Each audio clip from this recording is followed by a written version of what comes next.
ভক্তি দেখ, হ্যাঁ দেখ 50 টাকা দিয়েছে। কাকে দিয়েছে? আমি আছি বলে তোমাকে দিল। ভালো খাগি আধখানা দাম দিতে পারলো না ভাই, আধখানা দিলে কাজ হয়ে যেত। না মানে শুধু মদ খা ধান্দা। যে খাবে জেডি, হ্যাঁ জেডি যে খাবে হ্যাঁ সেই বেঁচে থাকবে, তাই নাকি? আর যে শালা হ্যাঁ। চুল্লু খাবে সে উল্লু হয়ে মরে যাবে।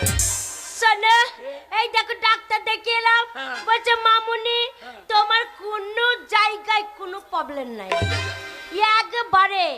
একবারে তোমার 10-12টা ছেলে একসাথে হয়ে যেত, তো যে তোমার স্বামী ভালো থাকে। কেন আমি ডাক্তার দেখাই না, ডাক্তার বলে তোমার নজর এলিমেন্ট সব ঠিক আছে। ওলার নজন এলিমেন্ট ঠিক থাকলে কি হবে? হ্যাঁ। না মানে মদ খেয়ে রাত্রেবেলা চিতিয়ে যাচ্ছে, সারা রাত দেখে আর সারা পাচ্ছি না, তাহলে ছেলে হবে কি করে? সেই দিন কত শখ করে তোমাকে বললাম ও স্বামী একবার ওঠো গো,